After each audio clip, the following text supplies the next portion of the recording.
I'm Carlette Christmas, and this is On Point Talk, the official OPT network. You know that our website is www.onpointtalk.com. Well, this morning we're dealing with a subject and a conversation that is so hard to relive. Our guest this morning is Scarlett Lewis. She is the mother of Jessie Lewis, who was killed in the Sandy Hook Elementary School shootings in 2012. She joins us this morning to talk about how she relinquished bitterness and anger to spread light and love. We'll have her very courageous journey on point right after this. We're taking you back to the fateful day of December 14th, 2012. It's a date in history that Sandy Hook Elementary School became known to the world for the worst mass shootings in the United States history. Our guest this morning is the mother of Jessie Lewis, one of the children, one of the 6-year-old children that was killed that day. She joins us to talk about faith, hope, and forgiveness in the absolute worst catastrophic incident that could happen in one's life. We welcome her to the OPT network. Scarlett, good morning and welcome. Good morning. Thank you so much. So, Scarlett, tell us about Jessie and his little personality. I love to introduce Jessie by saying that he was born 11 pounds. So he was a big baby, and everything he did was big. The first time I saw him, I walked to the nursery because he was a C-section, and all these nurses were gathered around the window taking pictures. And I walked up behind them and I said, "What are you taking pictures of?" And they said, "There is this enormous baby, and he's crawled down to the bottom of his bassinet and he's trying to get out." So if that gives you any idea, at less than 24 hours old, he was trying to crawl out of his bassinet, and I don't know what his intentions were, but that was Jessie, kind of larger than life, filling up every corner of the room with energy and noise and just happiness and exuberance. Mm-hmm. He was strong and caring and kind and loyal, and he was, just my little cuddle bug too, the one that would crawl into my lap and just give me a hug. And he's, I absolutely miss him almost every minute of every day. So tell me about the evening, I guess it was, when you were reading to Jessie and you were reading a story that was just really hard for anybody to comprehend, let alone a 6-year-old.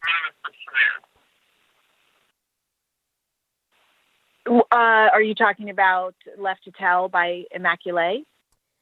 I'm talking about the story of the families that were killed from genocide.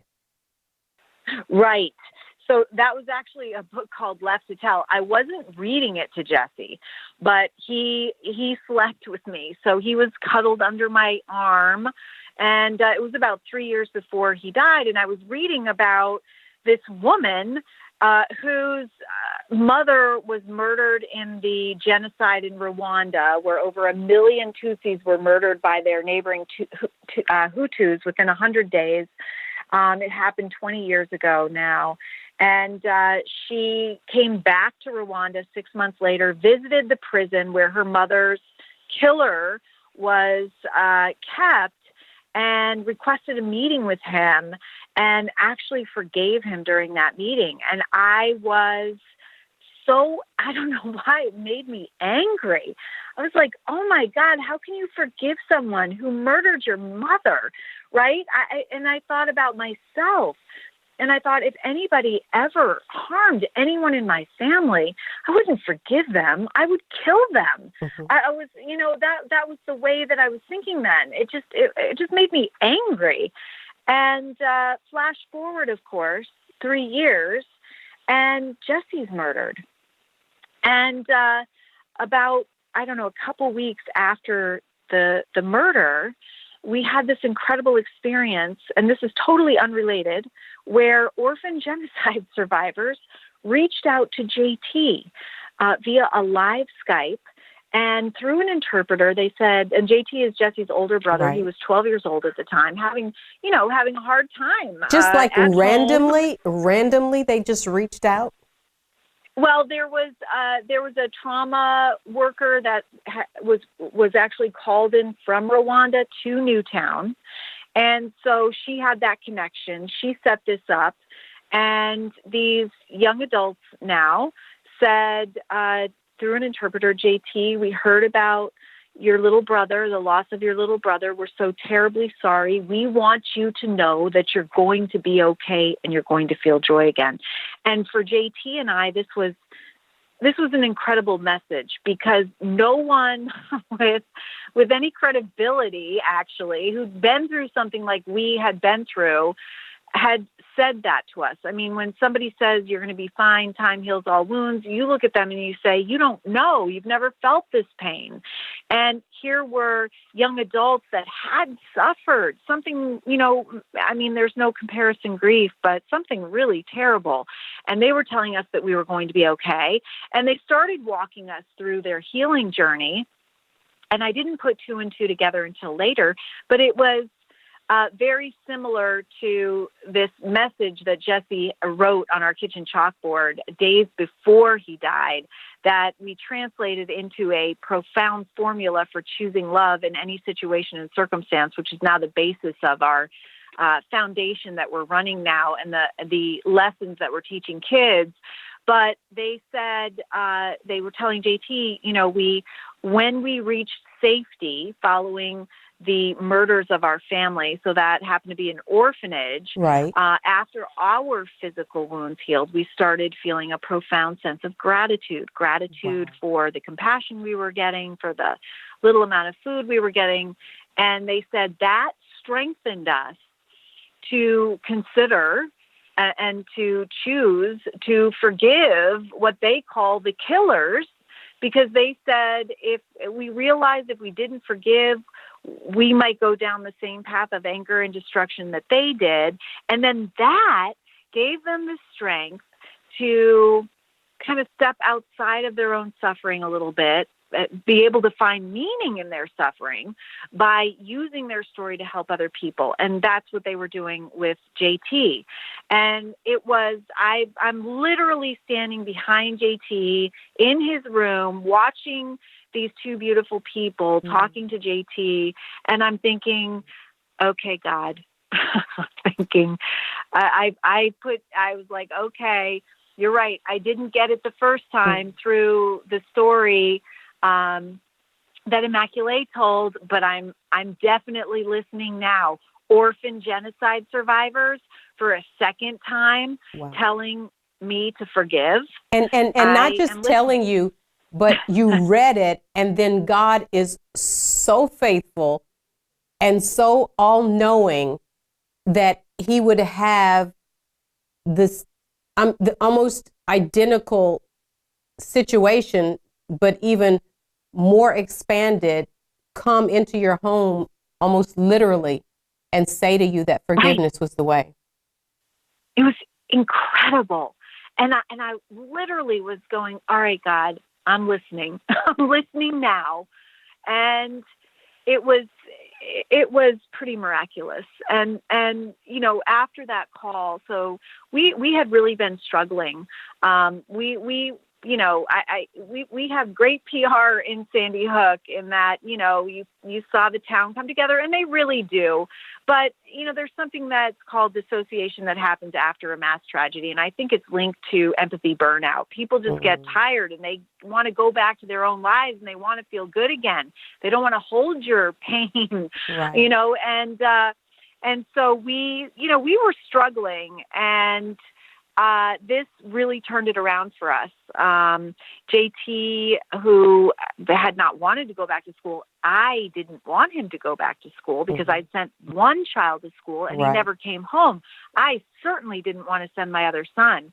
Right. But JT made the decision himself. He said, and I'll never forget this, those kids reached out to me in love, and I'm going to reach back out to them, and I'm going to start raising money to send them to university. And he literally went back to school the next day, started an organization. There's still a website up called newtownhelpsrwanda.org, and he started raising money. And in the last 6 years, he has put two of the orphan genocide survivors in that group through university. He's built self-sustaining fish ponds for former children soldiers in Uganda through another organization that we've become connected with. He's built a self-sustaining poultry operation. He's helped countless kids that have been severely traumatized in the United States. And the lesson in that is similar to what the genocide survivors were telling us, is the importance of stepping outside of your own pain and helping others. In fact, you learn so much through tragedy, and that is one of the greatest lessons that I've learned in the last 6 years, is that we are all just here on earth to help one another. And when you do, and by the way, there's tons of science to back this up. We're talking about everything that came from that, but take us back, Scarlett, if you will, to that day, the day that you would send your baby to school, and a day probably like maybe every other day. What was that day like? Was there anything that was foreboding to you? Anything that made you think that something was just off? Absolutely nothing. It was a day like any other day. I practice being present with my kids. That means not watching TV. We really, at that point, screens weren't a big deal anyway. And so, I walked him out that morning, and his dad was picking him up at the end of the driveway. I turned around to give him a hug, and he had written with his little fingernail on the frost on the side of my car. Remember, I live in Connecticut. It's cold in December. I love you. And he had drawn hearts in all of my windows with his little fingernail. And just knowing that that was one of life's moments, I was like, oh, Jessie, I love that. I'm going to run back inside. I'm going to get my phone. I want to take a picture of it. And so I did. I ran inside. I got my phone, thank goodness. Yes. And I remember taking him by the shoulders and positioning him next to the message. I took a couple pictures, and I gave him a big hug and kiss and sent him on his way. And that was the last picture ever taken of him and the last time I ever saw him. And so when you get that faithful call, is there any way to describe it? Well, what happened was I was at work, and I had a coworker tell me that there had been a shooting at Sandy Hook Elementary. And of course, it can never happen to you. I mean, the worst could never happen to you. Even though we know it's happened out there, it can't happen to me, and it can't happen to my child at Sandy Hook Elementary School, in this little kind of country school at the end of a cul-de-sac. So I had developed a scenario in my mind where it was a teacher, and we heard that there was a teacher shot in the foot. And I thought, well, an angry boyfriend went to the school, and, we'll just go. There was a call for parents to pick up their kids. They've been evacuated to the firehouse, which is at the other end of the cul-de-sac. And so I drove there with a little quickening of my heart, but not dread or terror, until I drove up to the school, and I had to park about a half a mile away, and there were helicopters overhead and military jeeps and men with AK-47s and, first responders all over the place, and people running around panicked, and fire engines. And that's when I started to really get worried. And of course, by the time I got there, because I had a 45-minute commute, most of the kids were already gone and evacuated. And I was saying, "Where have you seen my son? His name is Jessie Lewis." And somebody said, "Yeah, I think he went over to the house next door." I ran over to the house next door and knocked on the door. That man said, "Yeah, I think they were all here, but they went over to the daycare center on the other side." So you have hope at this point that your baby is okay. Oh yeah, I was sure he was okay. I just had to find him. And so then, if you were not reunited with your child, you were supposed to go into this back room and write their name down on a list of missing persons. And I'm like, I'm not going to go in there and write his name down. I just want to find him and take him home. So Right. I tried to go right up to the school. And there were military men blocking it. And I'm like, I'm going up there. I'm getting my son. And they were like, "No, we can't let anybody by." And so when You're did gonna you have to wait at the realize, firehouse. when did you realize that 25 people were dead, and among those, or 26 people were dead, Yeah. and among those was your little Jessie? Yeah, actually 28 people 28 died, people. including the shooter and his mom. Right, right. It wasn't until several hours later. But it was, I had first responders coming up to me asking for a picture of Jessie. I had then them coming up and saying, "Did he have any identifying marks on his body?" I mean, that it's not, you start kind of realizing that it might not turn out well. And of course, in the meantime, all the schools in the area are in lockdown. And JT, who's in middle school, had texted me and said, "Hey, we're in lockdown. Can I come?" And they knew that we were waiting. And I said, "Yeah, come and wait, because we're going to find Jessie." And, I think somebody had said to me, we think kids are hiding. We think that, maybe they may have taken a contingent of kids out into the woods. And I'm thinking, oh yeah, definitely that's what Jessie did. And I'm sure it's going to take them a long time to find them. And so I was, just holding out hope as long as possible. Mm-hmm. But I will say, by the time someone came over and just basically said, "There's no easy way to say this, your son's dead," I knew that he probably wasn't coming back. Wow. And how long did that take, Scarlett? In my mind, it took hours Yeah. and hours. It took a long time, but I think it did take a long time. I honestly think the world knew before we did. I mean, they had evacuated educators. They were having pizza. I was trying to talk to them about what the heck was going on. They wouldn't say anything. And I eventually went into that back room and wrote Jessie's name down on the paper. And there were so many people's names down. I turned over the paper. I wrote it on the back side. And I never imagined that, all those people could be dead. I just never imagined that. And so I don't know. I think, I did get texts from people, and I did start texting people back. And I don't even remember this. Jessie's with Jesus.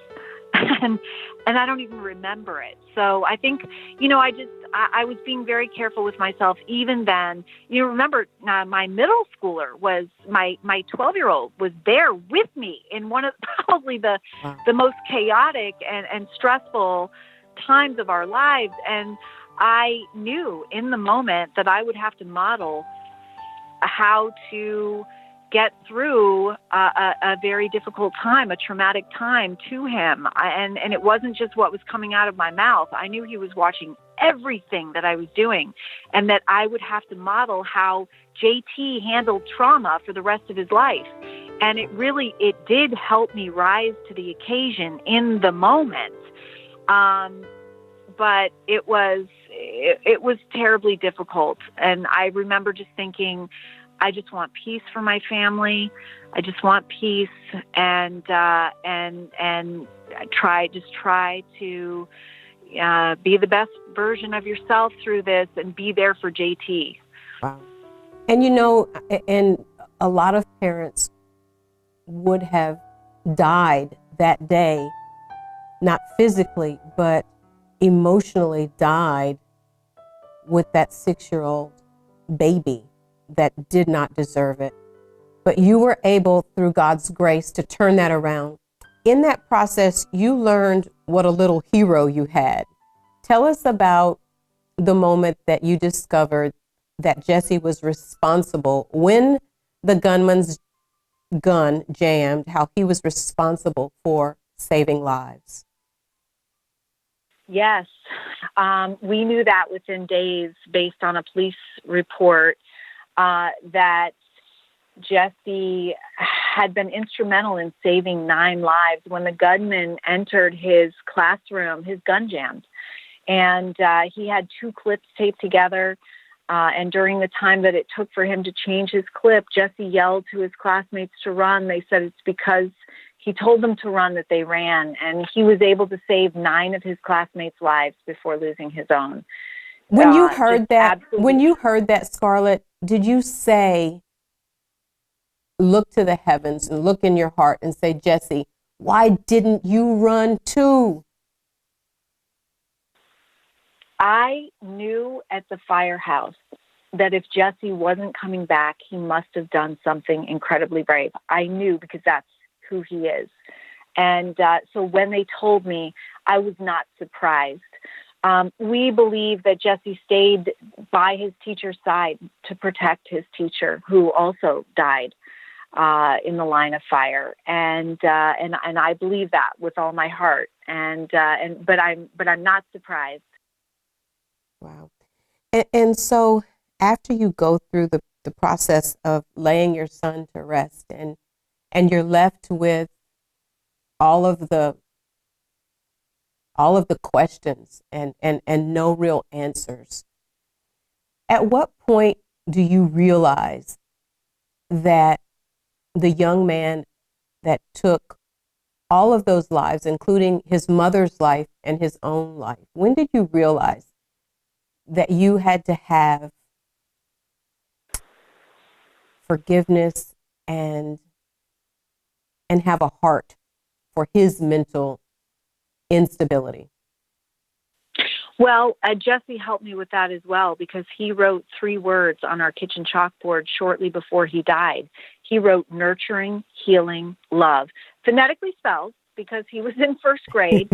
But I knew instantly when I saw those 3 words that if the shooter had been able to give and receive nurturing, healing, love, that the tragedy would never have happened. And I knew that he must have been in a tremendous amount of pain, because we're all connected by the want and need to love and be loved. In that way, we're all the same as human beings. And I was able to see him as a human being because we're all human beings. How did you get there, though, Scarlett? How did you get there? Because most people saw him and still see him as a monster. Yeah, well, there are only 2 kinds of people, good people and good people in pain. And when I learned about his life, I learned that he had needs that were known and not met.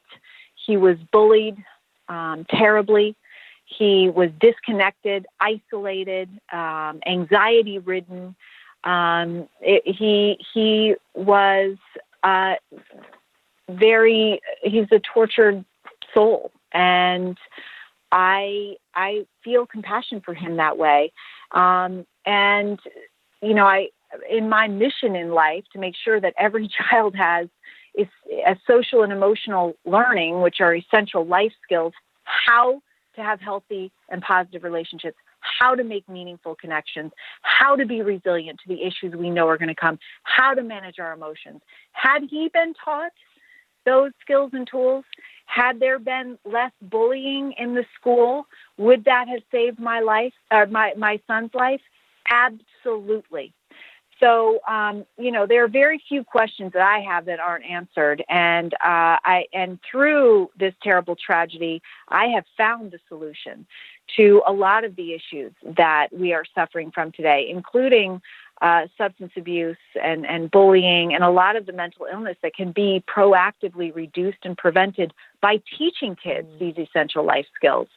So I am just grateful and amazed, and actually live my life in awe every day that I have my purpose in life, and that it's to spread Jessie's chalkboard message of nurturing, healing, love, but also to provide a program for free, by the way, that teaches these essential life skills to everyone, not just kids, It's something that we all have to learn. And so when you saw Jessie's message of nurturing, healing, and love, what did that take you back to? I mean, because he's 6 years old, you know what I'm saying? And to have that sort of wisdom at 6 years old, where do you think that came from?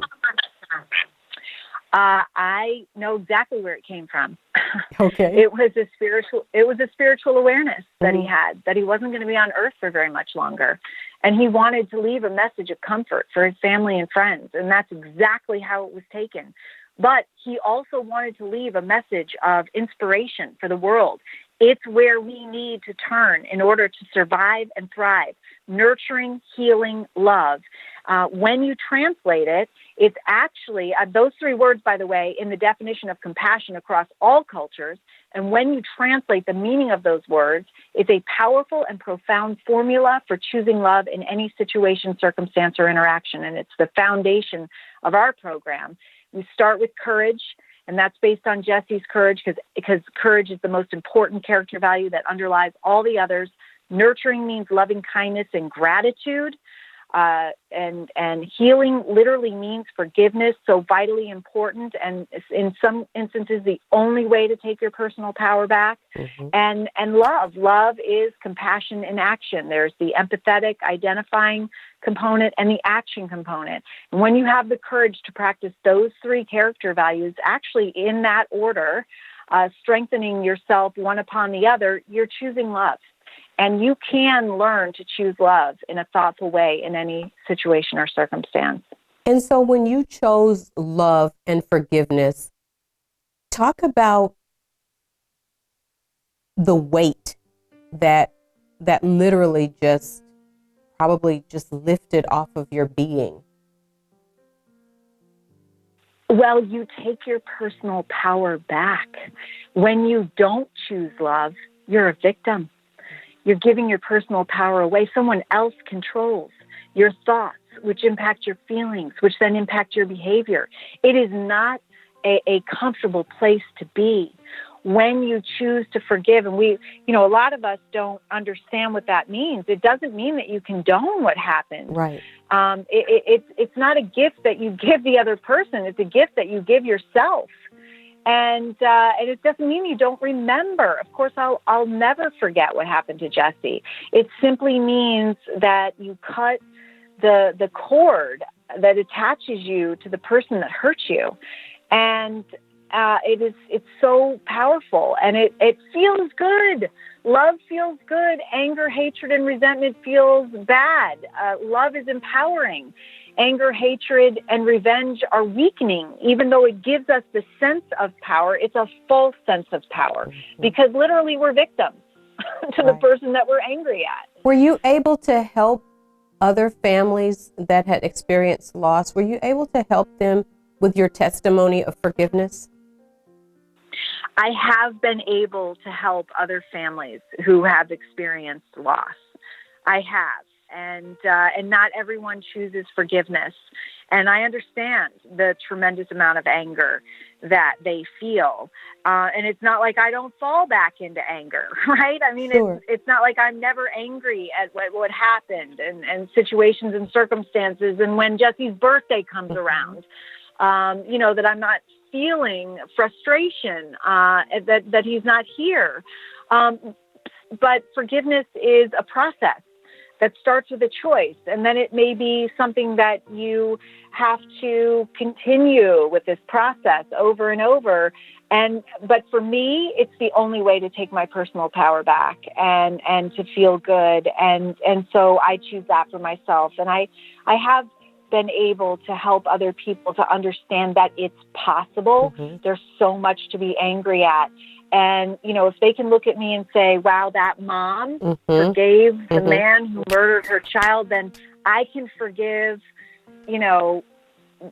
somebody in my family that harmed me, or, my ex-husband, or it's something in a different situation, then I feel blessed to be able to do that. Absolutely. It's important to note before we leave this conversation, Scarlett, that Jessie Lewis Choose Love program, social and emotional learning, has reached 100 more than 150,000 students in 47 states and 17 countries.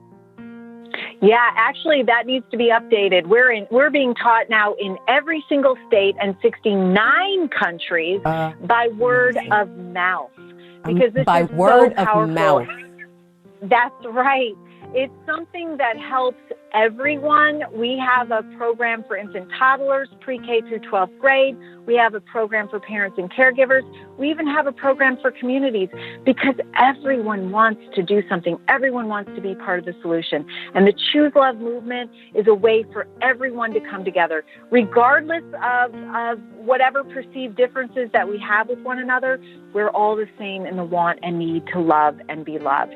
And this empowering concept that we can learn how to choose love in our lives is pretty amazing. And it has resonated with so many people in so many different places. Scarlett, thank you so much. You are a bright light, and you are the Spirit of God. When we see and hear your story, this is what faith is. This is what it's all about. It's not just about words. It's about action. Thank you for your courage, and thank you for sharing love and choosing love. Thank you so much. Thank you so much for helping me spread the message. Indeed.